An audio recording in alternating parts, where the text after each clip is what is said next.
Hello students, welcome to all about civil.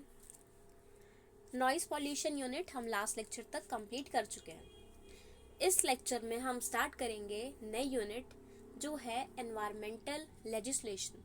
Legislation का मतलब होता है कोई भी रूल्स और रेगुलेशंस। तो आपने देखा इतने टाइप का पॉल्यूशन हमने पढ़ा है, जिसमें हमने एयर पॉल्यूशन पढ़ा है, वाटर पॉल्यूशन पढ़ा है, सॉइल पॉल्यूशन पढ़ा है, फिर नॉइस पॉल्यूशन पढ़ा है। तो अलग अलग टाइप के हमने पॉल्यूशन देखे और फिर हमने इससे अंदाज़ा लगाया है कि इन सब का प्रभाव हमारी हेल्थ पर, हमारे एनवायरनमेंट पर, हमारी इकोनॉमी पर बहुत ही नेगेटिव पड़ता है। यानी कि ह्यूमन बींग्स को भी दिक्कतें होती हैं, पेड़ पौधों उनको भी दिक्कतें हैं, एनिमल्स को भी दिक्कतें हैं। अब इन सब को दिक्कतें हैं तो पूरे एनवायरनमेंट को भी पॉल्यूशन से नुकसान हो रहा है और साथ में पॉल्यूशन के साथ साथ इकोनॉमी पर भी असर है। तो अब जब इतना ज़्यादा नुकसान हमें देखने के लिए मिल रहा है इन सब चीज़ों का, तो फिर इन्हें कंट्रोल करने के लिए हमने कुछ रूल्स एंड रेगुलेशंस बनाए। क्योंकि रूल्स एंड रेगुलेशंस जब हम बना देते हैं तो फिर लोग के अंदर डर हो जाता है कि अगर हमने ये काम किया जो गलत है तो हमें उसकी सज़ा मिलेगी, चाहे वो फाइन की फॉर्म में हो, चाहे वो जेल जाने की फॉर्म में हो। तो इसलिए कोई किसी भी चीज़ को मेंटेन रखने के लिए, जारी रखने के लिए हम रूल्स और रेगुलेशंस बनाते हैं। तो सेम यहाँ पर भी एनवायरमेंटल लॉज एक यूनिट है। इसमें हम पढ़ेंगे कि गवर्नमेंट ने क्या क्या अलग अलग रूल्स एंड रेगुलेशंस बनाए हैं एनवायरनमेंट से रिलेटेड, सॉइल पॉल्यूशन से रिलेटेड, वेस्ट से रिलेटेड। तो इस यूनिट में हम ये सब टॉपिक्स कवर करेंगे कि किस किस लॉ की हमें कैसे कैसे ज़रूरत पड़ी। फिर हर एक लॉ को हम डिटेल में पढ़ेंगे कि इस लॉ के अंदर क्या कहा गया है, इस लॉ के अकॉर्डिंग किस किस पॉइंट को हमें ध्यान में रखना है, और साथ में अगर हम इसको वायलेट कर देते हैं लॉ को, यानी कि उसका पालन नहीं कर रहे हैं, तो हमें क्या क्या सज़ा मिल सकती है और हमें क्या फ़ाइन देना पड़ सकता है, जुर्माना क्या होगा। तो ये सब चीज़ें हम एक एक लॉ के अंदर पढ़ेंगे। तो जब हमने फर्स्ट आपको इंट्रोडक्शन बताया था एनवायरमेंटल स्टडीज़ का, तब आपको बता दिया गया था कि इसमें क्या क्या हम पढ़ेंगे।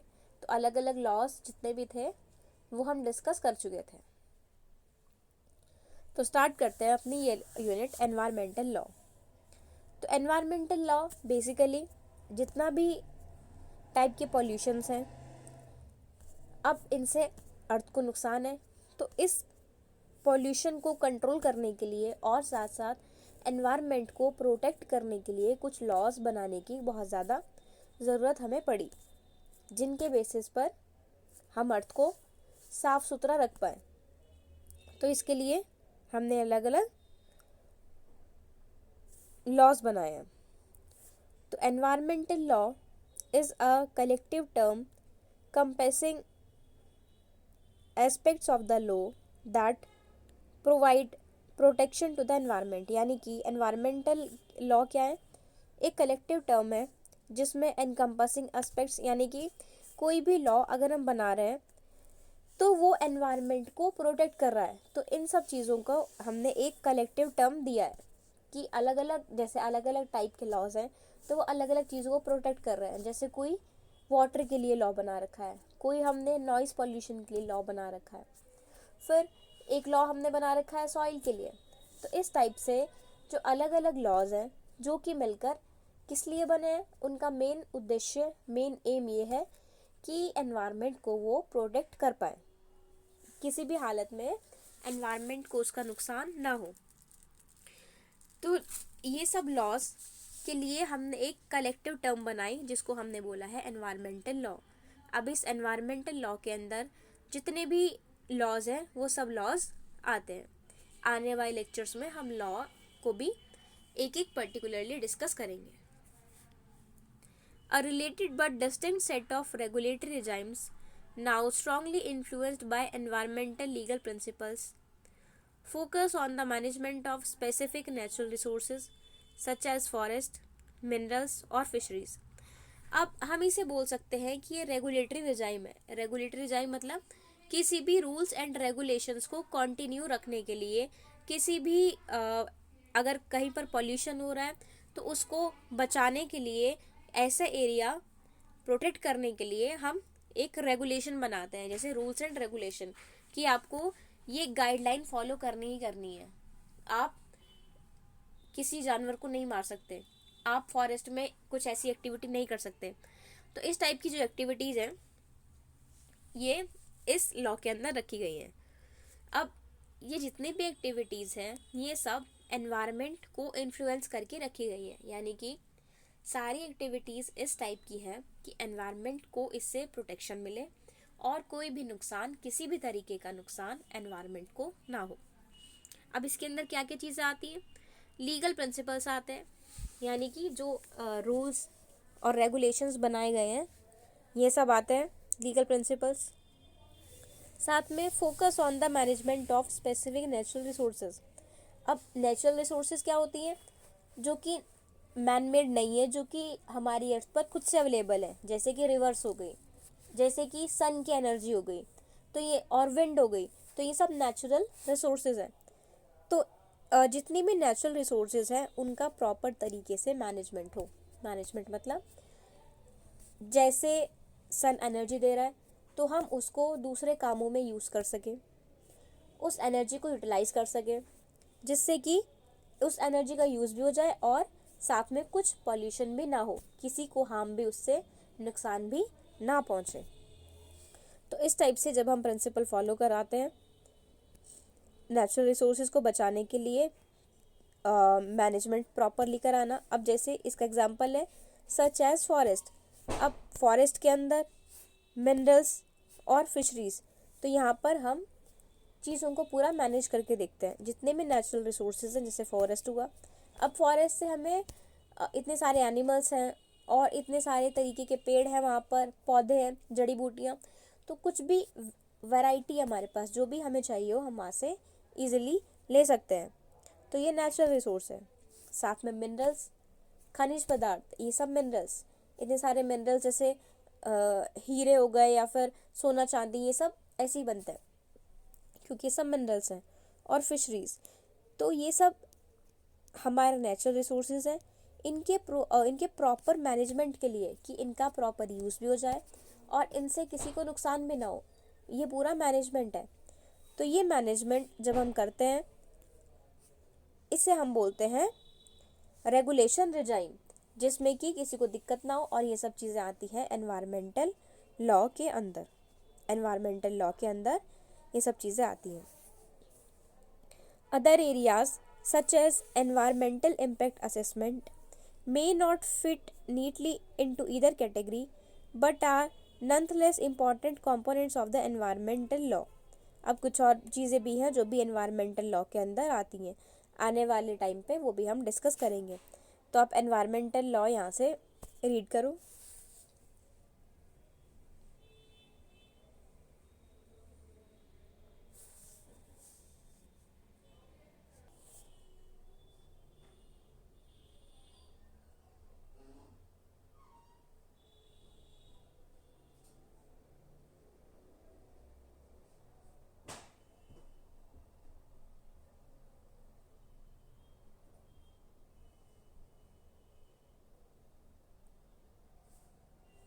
तो इन सब चीज़ों का मैनेजमेंट, जितने भी नेचुरल रिसोर्सेज हैं, ये सब आते हैं एनवायरमेंटल लॉ के अंदर।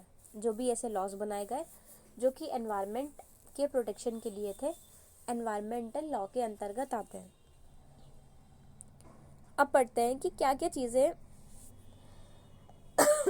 एनवायरमेंटल लॉ के अंदर आती है।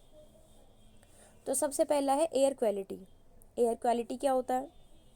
अब जैसे आप देख रहे हो दिन पर दिन एयर क्वालिटी ख़राब हो रही है। जैसे आपने रिसेंट न्यूज़ में क्या देखा होगा, न्यूज़ में आपने देखा होगा कि जैसे जैसे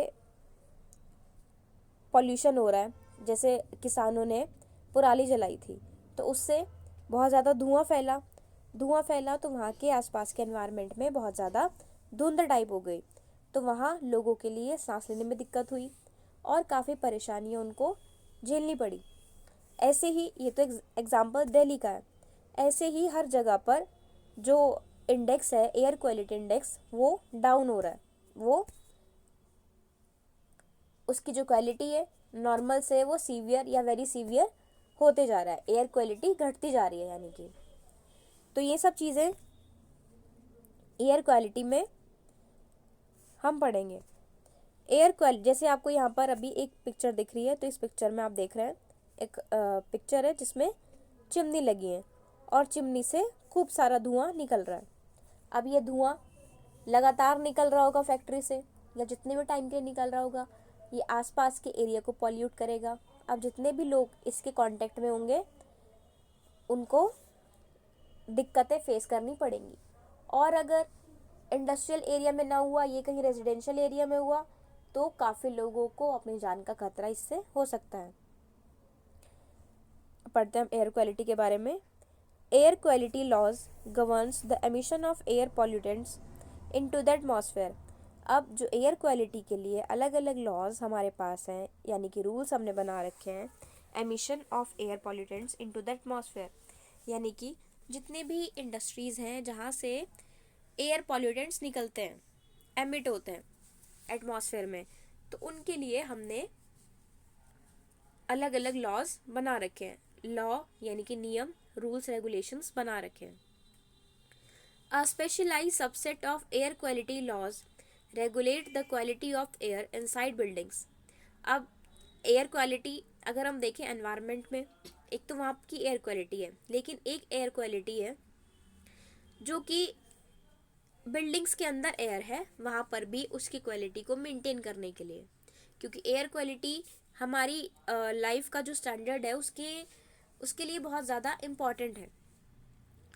एयर क्वालिटी जैसी होगी वैसे हमारा स्टैंडर्ड चेंज हो जाएगा। अगर हम अच्छे एरिया में रह रहे हैं तो हमें एयर क्वालिटी एकदम प्योर चाहिए होगी, लेकिन अच्छा एरिया नहीं है तो एयर क्वालिटी वहाँ पर सही नहीं है। मतलब air quality laws are often designed specifically to protect human health by limiting और एलिमिनेटिंग एयरबॉर्न पॉल्यूटेंट कॉन्सेंट्रेशंस। अब एयर क्वालिटी लॉज क्यों बनाए गए? इनको बनाया गया है ह्यूमन बींग्स को बचाने के लिए, क्योंकि जितने भी ह्यूमन बींग्स हैं उनको बहुत ज़्यादा एयरबॉर्न डिसीजेज होने लगी थी। एयरबॉर्न डिसीजेज कौन कौन सी होती हैं, ये हमने जब एयर पॉल्यूशन पढ़ा था तो उसमें हमने स्टडी किया था कि एयर पॉल्यूशन से क्या क्या बीमारियां लोगों के अंदर हो सकती हैं। तो एयर पॉल्यूशन से एयरबॉर्न डिसीजेज हो रही थी काफ़ी ज़्यादा ह्यूमन बींग्स के अंदर, तो उसको रोकने के लिए हमने ऐसे लॉज बनाए हैं जिससे कि ह्यूमन बींग्स को दिक्कत ना हो, ऐसी पॉल्यूटेंट कंसंट्रेशंस को हम हटा सकें। Other initiatives are designed to address broader ecological problems. अब एक तो ये प्रॉब्लम है, और इसके अलावा हमने और भी इनिशिएटिव लिए है। इनिशिएटिव का मतलब होता है हमने और भी कई शुरुआत की है जिसकी वजह से अलग अलग इकोलॉजिकल प्रॉब्लम हो रही थी वो इससे कम हुई है, such as limitation on chemicals that affect the ozone layer. अब ओजोन का किस्सा भी आपने सुना ही होगा, क्योंकि हम बहुत ज़्यादा ऐसी चीज़ें यूज़ करते हैं जिससे केमिकल्स निकल रहे हैं, ऐसी पॉल्यूटेंट गैसेस निकल रही है, जिसकी वजह से जो हमारी ओजोन लेयर है जो कि अर्थ को प्रोटेक्ट करती है वो डिप्लीट हो रही है, यानी कि वो परत टूट रही है, घट रही है, पतली हो रही है। तो इस टाइप से अलग अलग हमने लॉज बनाए हैं। अब ओजोन कैसे बचाती है? ओजोन लेयर जो है O2 O3 लेयर ओजोन की, वो अर्थ के चारों तरफ प्रेजेंट रहती है और सन से जो हार्मफुल रेज आती हैं उनको रोक देती है, और जो रेज सेफ है बिल्कुल उनको अंदर भेज देती है। लेकिन हम ऐसा काम कर रहे हैं कि जो हमें प्रोटेक्ट कर रही है ओजोन लेयर, हम उसको ही तोड़ने के पीछे लगे हैं। अब क्लोरोफ्लोरोकार्बन्स जो कि एसी से निकलते हैं, फ्रिज से निकलते हैं, तो वो क्लोरोफ्लोरोकार्बन्स ओजोन को डिप्लीट कर रहे हैं, ओजोन को पतला कर रहे हैं, तो ये हमारे लिए नुकसानदायक है। तो अब हमने क्या किया है, अदर इनिशिएटिव्स के लिए हमने ऐसे केमिकल्स को जो कि ओजोन लेयर को नुकसान पहुंचा रहे थे उनको लिमिट कर दिया, यानी कि हमने उनको ज़्यादा यूज़ करने नहीं दिया। हमने मिनिमम वैल्यू डिसाइड कर दी कि आपको इससे ज़्यादा नहीं यूज़ करना है। and emission trading programs to address acid rain और climate change। और साथ में emission trading प्रोग्राम चलाए जिसमें कि एसिड रेन और क्लाइमेट चेंज के बारे में लोगों को बताया गया कि कितने में एसिड रेन अगर होगी तो उससे क्या क्या नुकसान है, तो हमें इसमें केमिकल्स कितने यूज़ करने हैं, कितना वेस्ट नहीं होने देना है। सेम चेंज हमने क्लाइमेट चेंज के अंदर पढ़ा है। Regulatory efforts include identifying and categorizing air pollutants, setting limits on acceptable emission levels, and dictating necessary or appropriate mitigation technologies। अब जितने भी रेगुलेटरी एफर्ट है, रेगुलेटरी मीन्स कंट्रोलिंग इफेक्ट, जितने भी चीज़ें कंट्रोल हम कर रहे हैं तो उसमें क्या क्या है कि हम आइडेंटिफाई कर सकें जो जो पॉल्यूटेंट्स हैं उनको अलग अलग हम आइडेंटिफाई कर रहे हैं और फिर उनको कैटेगराइज कर रहे हैं, यानी कि उनकी पहचान कर ली और फिर उनको कैटेगरी में बना दिया कि ये ज़्यादा खतरनाक है, ये ज़्यादा हार्मफुल नहीं है, ये कम हार्मफुल है। ऐसे हमने उसको अलग अलग कैटेगरीज में डिवाइड कर दिया है। Setting limits on acceptable emission levels, अलग अलग हमने एक्सेप्टेबल एमिशन लेवल्स बनाए कि कितना हमें एमिशन अलाउ करना है और कितने एमिशन को रोकना है। एंड डिक्टेटिंग नेसेसरी और अप्रोप्रिएट मिटिगेशन टेक्नोलॉजीज, और जितनी भी ऐसी टेक्नोलॉजीज हैं जो कि एमिशन से रिलेटेड हैं इन सब पे हमने रोक लगाई है। तो ये हमने देखा है एयर क्वालिटी के अंदर। तो आप ये एयर क्वालिटी को रीड करो।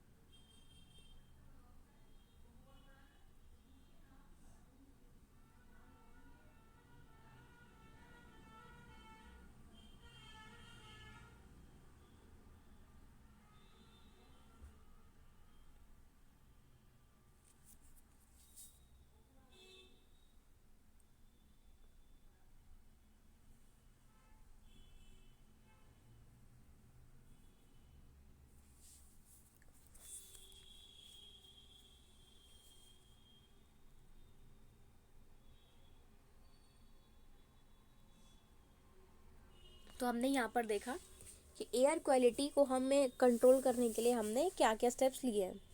प्रॉपर जितने भी लॉज हैं वो भी हम स्टडी करेंगे। फिलहाल हम इंट्रोडक्शन देख रहे हैं कि किस किस चीज़ के लिए हमने लॉज बनाए हैं। तो एयर क्वालिटी के बाद नेक्स्ट है हमारा वाटर क्वालिटी। अब वाटर क्वालिटी में हमने देख लिया है कि कितना वाटर पॉल्यूशन से डिसीज़ हो सकती है, सिर्फ ह्यूमन बींग्स के अंदर ही नहीं, ह्यूमन बींग्स के साथ साथ एनिमल्स के अंदर और फिर पूरे एनवायरनमेंट में। और जब इतनी ज़्यादा दिक्कतें वाइड लेवल पर हो जाती हैं तो हमें उसके लिए एक्शन लेना पड़ता है, कुछ ना कुछ उसका सॉल्यूशन ढूंढना पड़ता है। तो हमने वाटर क्वालिटी कंट्रोल के लिए भी अलग अलग लॉज बनाए, वो भी सब हम स्टडी करेंगे।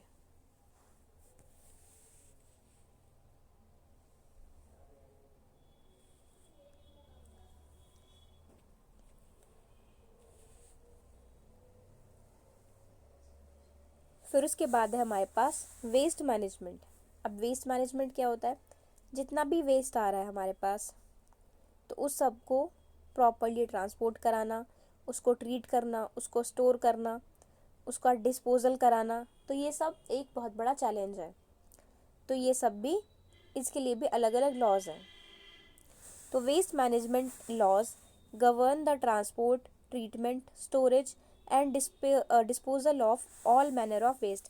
अब वेस्ट मैनेजमेंट लॉ के अंदर इन सब चीज़ों का ट्रांसपोर्ट आता है, ट्रीटमेंट आता है, स्टोरेज कहाँ पर उसको स्टोर करना है, क्योंकि आप खुली जगह में जहाँ पर लोग रहते हैं वहाँ पर आप कूड़ा नहीं रख सकते हैं, स्टोरेज कराना है, साथ में डिस्पोजल भी कराना है। तो ये सब चीज़ें वेस्ट की आपको वेस्ट मैनेजमेंट के अंदर देखनी है, including municipal solid waste, hazardous waste and nuclear waste among many other types. अब इसके अंदर क्या क्या हो सकता है, इसके अंदर म्यूनिसिपल सॉलिड वेस्ट भी हो सकता है, हैजार्डस वेस्ट भी हो सकता है, न्यूक्लियर वेस्ट भी हो सकता है, और साथ में और भी काफ़ी टाइप का वेस्ट हो सकता है। Waste laws are generally designed to minimize और eliminate the uncontrolled dispersal of waste materials. अब जो हमने वेस्ट लॉज बनाए हैं जनरली इनसे हम क्या करते हैं, मिनिमाइज कर देते हैं, या तो बिल्कुल कम कर देते हैं या फिर हटा देते हैं जितना भी अनकंट्रोल्ड डिस्पर्सल है, यानी कि जो भी कूड़ा कहीं कहीं पर फैला रहता है तो उसको हम या तो मिनिमाइज कर देते हैं, बिल्कुल कम लेवल पर ले आते हैं, या फिर बिल्कुल ही रोक देते हैं, जिससे कि जितना भी वेस्ट मटेरियल है वो एनवायरनमेंट में ना फैले और उससे इकोलॉजिकल और बायोलॉजिकल हार्म, नुकसान ना हो। तो ये सब लॉज इसके लिए बनाए गए। और ये साथ में generation of waste and promote और मैंडेट वेस्ट रिसाइकलिंग अभी इसलिए बनाए गए हैं जिससे कि जितना वेस्ट प्रोड्यूस हो रहा है उसको हम कम कर सकें। जितना कम कूड़ा होगा उतना ही मैनेजमेंट के लिए अच्छी बात है, लेकिन जितना ज़्यादा कूड़ा होगा उसको मैनेज करने में उतनी ज़्यादा दिक्कतें हमें फेस करनी पड़ेंगी। तो जितना कम कूड़ा होगा उतना ही अच्छी बात है। तो मेन हमारे लॉस बनाने का रीज़न क्या है, मेन है कि जिससे हम जनरेशन ऑफ वेस्ट कम कर सकें, यानी कि जितना भी कूड़ा हमारे घरों से आ रहा है उसको कम कर दें और साथ में रिसाइकलिंग को हम प्रमोट कर दें, रिसाइकलिंग काफ़ी बढ़ जाए, यानी कि चीज़ों को दोबारा यूज़ करना ये हमारे पास प्रॉपरली आ जाए। Regulatory efforts include identifying and categorizing waste types and mandating transport, treatment, storage and disposal practices. अब इस एफर्ट्स के अंदर क्या क्या आता है, इन एफर्ट्स में आता है आइडेंटिफाई करना, कैटेगराइजिंग वेस्ट टाइप और मैंडेटिंग ट्रांसपोर्ट, यानी कि जितना भी रेगुलेट कराने वाले एफर्ट्स हैं वो सब में क्या क्या आता है, यानी कि ट्रांसपोर्ट आना, उसका ट्रीटमेंट आना, स्टोरेज करना उसको, और डिस्पोजल कराना है कि कैसे हम उसको डिस्पोज करा रहे हैं। तो ये सब चीज़ें हम सीवेज और वेस्ट मैनेजमेंट के अंदर देखते हैं। तो अब इनके लिए जितने भी लॉज बने हैं वो सब भी एनवायरमेंटल लॉज के अंदर आते हैं। तो आप ये रीड करो।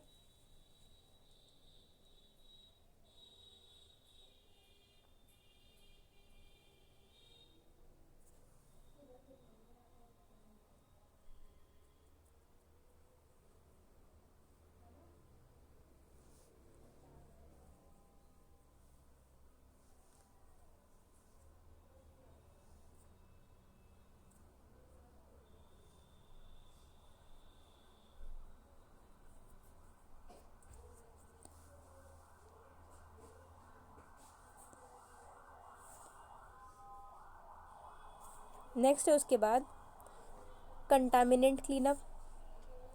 Environment cleanup laws govern the removal of pollution or contaminants from environmental media such as soil, sediment, surface water और ground water।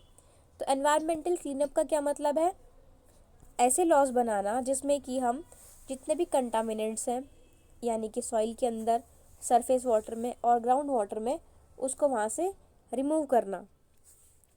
Unlike pollution control laws, cleanup laws are designed to respond the fact to environment contamination, यानी कि जितने भी ऐसी चीज़ें हैं जो कि एनवायरनमेंट को पॉल्यूट कर रही हैं, चाहे वो सॉइल हो, चाहे वो सेडिमेंट्स हो, चाहे वो सरफेस वाटर और ग्राउंड वाटर हो, इन सब में जितना भी कंटामिनेशन है, कंटामिनेशन यानी कि वो चीज़ जो कि पॉल्यूटेंट है, तो उन सब को रिमूव कराने के लिए जितने भी हमारे पास लॉज हैं वो सब कंटामिनेंट क्लीनअप के अंदर आते हैं। और नेक्स्ट है हमारे पास केमिकल सेफ्टी। अब केमिकल जितना भी वेस्ट है, chemical safety laws governs the use of chemicals in human activities, particularly man made chemicals in modern industry applications. तो इसके अंदर जितने भी केमिकल्स हैं मॉडर्न इंडस्ट्री में जितना यूज़ हो रहा है उन सब के रिगार्डिंग ये लॉ है। एयर और वाटर क्वालिटी लॉज के साथ साथ chemical control law seeks to manage the pollutant themselves. अब एयर और क्वालिटी में, एयर और वाटर में जब ये केमिकल जा रहे हैं तब तो नुकसान है ही, तो उसके लिए एयर और वाटर वाले लॉज हैं, लेकिन कुछ लॉज केमिकल के लिए भी है क्योंकि केमिकल से तो मिक्स होंगे तभी तो दिक्कत आएगी। तो कुछ लॉज हमने केमिकल्स के लिए भी बना रखे हैं कि उनका वेस्टेज ना हो, जिससे कि वो पॉल्यूशन ना करें। Regulatory efforts include banning specific chemicals constituents in consumer products and regulating pesticides. तो जो भी ऐसी चीज़ें हैं जो कि केमिकल हैं और वो बहुत ज़्यादा नुकसानदायक है, तो हम उनको किसी को भी सेल नहीं कर सकते हैं, किसी को भी बेच नहीं सकते हैं। उसके लिए हमें प्रॉपर लाइसेंस की ज़रूरत होती है, तब हम बेच पाते हैं या खरीद पाते हैं। जैसे आपको कुछ भी केमिकल चाहिए तो आप इजीली वो केमिकल खरीद नहीं पाओगे मार्केट से, आपको उसके लिए परमिशन की ज़रूरत पड़ेगी। क्यों? क्योंकि ऐसे कुछ लॉज बने, ऐसे कुछ रूल्स बने हुए हैं कि हर कोई केमिकल्स नहीं ले सकता। तो ये अलग अलग टाइप के लॉज का हमने देखा, और एक्चुअल जो लॉज गवर्नमेंट ने बना रखे हैं ये हम नेक्स्ट लेक्चर से स्टडी करेंगे। Thank you.